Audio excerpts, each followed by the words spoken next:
వందే మాత్రం. నేను మీ జర్నలిస్ట్ నవత. ఎవరైనా సరే అంటే ఒక పొజిషన్లో ఉన్నప్పుడు మాట్లాడే మాటలు నలుగురికి ఉత్సాహాన్ని ఇచ్చే విధంగా ఉండాలి, దేశం కోసం పనిచేసే విధంగా ఉండాలి. అంతేకాని ఒక పొజిషన్లో ఉండి నోటికొచ్చినట్టు కారు కూతలు కూస్తే ఇలాంటి వాళ్ళని ఏం చేయాలి? జమీయత్ ఉలేమా ఏ హింద్ అధ్యక్షుడు మౌలానా మహ్మద్ మదానీ ఇప్పుడు ఈయన చేసిన వ్యాఖ్యలు దేశ రాజకీయాల్లో తీవ్ర దుమారం రేపుతున్నాయి.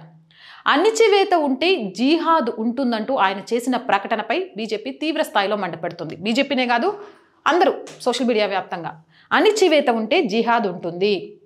సార్, నాకు తెలియక అడుగుతాను, భారతదేశంలో ముస్లింలను అణిచివేస్తున్నారా? ఎక్కడ కనిపించింది నీకు? భారతదేశంలో మెజారిటీగా ఉన్న హిందూ ప్రజలకు లేని హక్కులను ముస్లింలకు ఇచ్చినందుకు అణచివేతకు గురైనట్టు కనిపిస్తున్నారా? వాక్ అనే ఒక పేరుతోటి ఇష్టం వచ్చినట్టుగా ఆస్తులను అనుభవించే హక్కు ఇచ్చినప్పుడు అది అణచివేతగా కనిపిస్తోందా? మైనారిటీ రిజర్వేషన్ల పేరుతోటి ఈరోజు అన్ని రకాలుగా మెజారిటీ ప్రజల కంటే ఎక్కువగా కూడా ప్రోత్సాహాన్ని అందిస్తున్నందుకు అణచివేతగా కనిపిస్తోందా? ఎక్కడ అణచివేత ఉంది? మరి నిజంగా అణచివేతకు గురవుతే, ఆగ్రహంతో జిహాద్ పుడితే పాకిస్తాన్లో హిందువులు ఏం చేయాలా? బంగ్లాదేశ్లో హిందువులు ఏం చేయాలా? ఆఫ్ఘనిస్తాన్లో హిందువులు ఏం చేయాలా? సరే, హిందువులను పక్కన పెట్టితే ఆడున్న ముస్లింలు వాళ్ళలో వాళ్ళు ఎందుకు కొట్టుకుంటారు? అంటే ముస్లింలలోనే ఒకరి మీద ఒకరికి అణచివేత గురవుతుందా? చెప్పాలి సమాధానం. ఇదొక బాగా ఫ్యాషన్ అయిపోయింది. వెనకబాటుతనం, అణచివేత, ఆదరణ లేకపోవడమే మావోయిజానికి, జిహాదీలకి ఆరంభం అంటూ అడ్డమైన కూతలు ప్రతి ఒక్కడు గుయ్యడం. మస్తు మంది ఉన్నారు సార్ అణచివేతకు గురైనా, ఆర్థికంగా లేకపోయినా తామేంటి అని ప్రూవ్ చేసుకున్న వాళ్ళు. అబ్దుల్ కలాం గారి నుంచి మొదలు పెడితే ద్రౌపది ముర్ము వరకు అలాంటి వాళ్ళని ఆదర్శంగా చెప్పండి. జిహాద్ పుడుతోందంటే అణచివేత వల్ల మొన్న వైట్ కాలర్ డాక్టర్లు, ఇంజనీర్లు, లాయర్లు, చార్టెడ్ అకౌంటెంట్లు వీళ్ళంతా ఎవరు అణచివేతకు గురైనరా? ఈ దేశంలో అణచివేతకు గురైతే ఆయా స్థానాల్లో ఉండగలిగే వాళ్ళ? ఇలాంటి రాజ్యాంగ సంస్థలను సవాల్ చేస్తూ ముస్లింలను రెచ్చగొట్టే ప్రయత్నం చేయడం ఎంతవరకు సమంజసం? ఇంకో విషయం ఈయన చెప్పింది ఏంటి అంటే, బాబ్రీ మసీదు, ట్రిపుల్ తలాక్ వంటి కేసుల్లో ప్రభుత్వ ఒత్తిడితోనే కోర్టులు తీర్పులు ఇస్తున్నాయని మదానీ విమర్శించారు.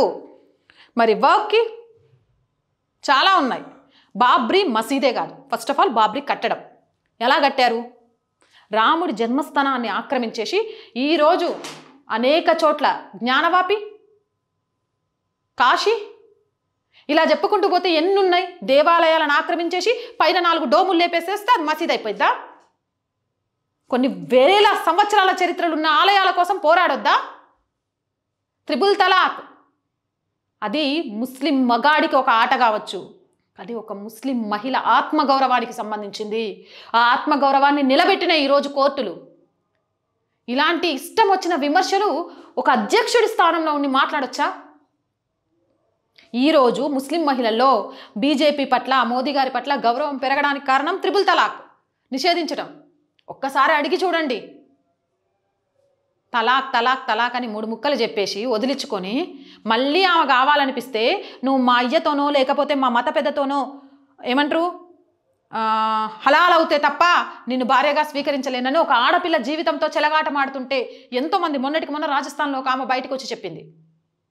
ఆమె భర్త లేనప్పుడు మామ అడ్డగోలుగా ఆమెతో బిహేవ్ చేస్తుంటే ఎట్లాగో తప్పించుకొని భర్తతో చెప్తే ఇంట్లో ఇలాంటివన్నీ కామన్ చూసి చూడనట్టుండు అని అంటే, ఆమె అట్లా కుదరదు అని అంటే తలాక్ చెప్పేస్తే ఆ తర్వాత మళ్ళీ కలవాలనుకుంటే నేను నిన్ను మళ్ళీ భార్యగా స్వీకరిస్తాను, కానీ పద్ధతి ప్రకారం నువ్వు మా నాన్నతో హలాల్ చేయించుకో అని అడిగిండట. ఆ ఆడపిల్లని అడగండి. త్రిపుల్ తలాక్ అనే ఎత్తేయడంతో వాళ్ళ ఆత్మగౌరవం ఎంత నిలబడింది అని. మీరు ఒక తండ్రి అయి ఉంటారు కదా, మీకు కూతుర్లు ఉండుంటారు కదా, ఒక్కసారి వాళ్ళ వైపు నుంచి ఆలోచించండి. కోర్టులను విమర్శించడం, మరి ఇది కోర్టు ధిక్కరణ కాదా? ఈయన ఇంకా ఎందుకు బయట ఉన్నాడు కటకటాల్లో లేకుండా? రాజ్యాంగాన్ని కాపాడలేనప్పుడు సుప్రీంకోర్టును సుప్రీం అని పిలవడానికి కూడా అర్హత లేదని సంచలన వ్యాఖ్యలు చేసిండ్రు. గాడిదకేం తెలుస్తుంది గంధర్వ పూల వాసన? భారత రాజ్యాంగం, సుప్రీంకోర్టు వీటి విలువలు ఒక భారతీయుడికి తెలుస్తాయి, మిగిలిన వాళ్ళకేం తెలుస్తాయి?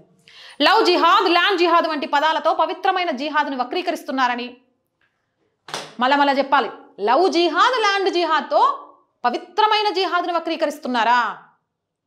ఒక హిందూ ఆడపిల్లని ప్రేమలో దింపడానికి గలీజ్ జిహాదీ గ్యాంగ్ ఆడి పేరును మార్చుకొని కాపీర్లు అని భావించే హిందూ పేరుని పెట్టుకొని గుళ్ళకొచ్చి అమ్మాయి వెనకబడి ప్రేమించి ఆ అమ్మాయిని ఇంట్లో నుంచి లేపుకెళ్ళి పెళ్లి చేసుకునే టైంలో ఆ లోపడే ఆ అమ్మాయిని అనుభవించి దాన్ని వీడియోలాగా తీసిపెట్టి నువ్వు మతం మారు, నువ్వు అనుకున్నట్టు నేను రమేష్ కాదు అక్బరు, లేకపోతే ఇంకోటి కాదు అహ్మదు అని చెప్తుంటే దీన్ని ఏమనాలా?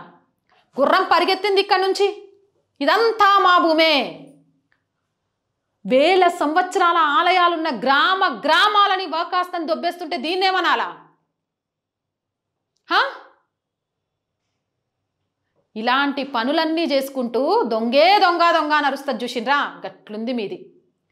మదాని వ్యాఖ్యలపై బీజేపీ ఎమ్మెల్యే రామేశ్వర్ శర్మ తీవ్రంగా స్పందించారు. దేశంలో కొత్త జిన్నాలు పుట్టుకొస్తున్నారని, ముస్లింలను రెచ్చగొట్టే ప్రయత్నం చేస్తున్నారని విమర్శించారు. మదానిపై సుప్రీంకోర్టు సుమోటోగా కేసు నమోదు చేయాలని డిమాండ్ చేశారు. అఫ్కోర్స్ నమోదు చేయాలి.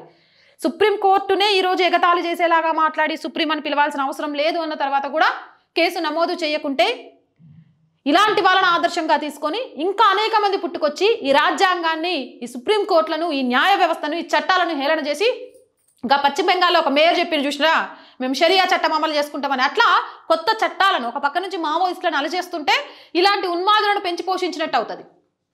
మదానా లాంటి వాళ్ళే టెర్రరిస్టులను, జిహాదులను తయారు చేస్తారు. దేశంలో అశాంతి సృష్టించే వారిని సుప్రీంకోర్టు ఉరితీస్తుందని శర్మ ఘాటుగా వ్యాఖ్యానించారు. రాజ్యాంగాన్ని ఉల్లంఘిస్తే కఠిన చర్యలు తప్పవని, హద్దుల్లో ఉండాలని హెచ్చరించారు. మరి ఆయన చేసిన హెచ్చరికలు కరెక్టా కాదా? మీ అభిప్రాయం ఏంటి? కామెంట్ సెక్షన్లో పెట్టండి. మోర్ వీడియోస్ కోసం ఛానల్ వెంటనే సబ్స్క్రైబ్ చేయండి. రోజు చెప్తుందేనండి, ఆర్ వాయిస్ పొలిటికల్ రెండు మన ఛానల్సే. మీరు చేసే సబ్స్క్రిప్షన్స్ ఈ ఛానల్కి కొండంత బలాన్ని ఇవ్వడంతో పాటు నిజాన్ని నిర్భయంగా మీ ముందుకు తీసుకురావడానికి కావాల్సిన ప్రోత్సాహాన్ని అందిస్తుంది. So please subscribe our channels. అలాగే కంటెంట్ బాగుంది, నలుగురు తెలుసుకోవాల్సిన అవసరం ఉంది అంటే ఒక లైక్తో పాటు షేర్ చేస్తూ ఉండండి. అలాగే ఆర్ వాయిస్ని ఆర్థికంగా సహాయాన్ని అందించి ఆదుకోండి. మీ సహాయం ఆర్ వాయిస్కి చాలా చాలా అవసరం. ఆర్థికంగా సపోర్ట్ చేయాలి అంటే సబ్స్క్రిప్షన్ పక్కనే జాయిన్ అనే బటన్ ఉంది. 1 to 5 లెవెల్స్ ఉంటాయి. ఏదో లెవెల్లో మీకు తోచినట్టు జాయిన్ అవ్వచ్చు. లేదు అనుకుంటే స్క్రీన్ మీద గూగుల్ పే, ఫోన్పేతో పాటు అకౌంట్ డీటెయిల్స్ కూడా ఇస్తున్నాము. వాటి ద్వారా కూడా మీరు సహాయాన్ని అందించవచ్చు. వ్యాపారస్తులకు కూడా చెప్తున్నామండి, వ్యాపార ప్రకటనల ద్వారా ఆర్ వాయిస్తో మంచి మార్కెటింగ్ పొందొచ్చు. అలాగే ఆర్ వాయిస్ కూడా సస్టైన్ అవ్వడానికి ఆర్థికంగా ఉపయోగపడవచ్చు. దానికోసం 8328500576 నెంబర్ని సంప్రదించండి. జై హింద్, జై భారత్.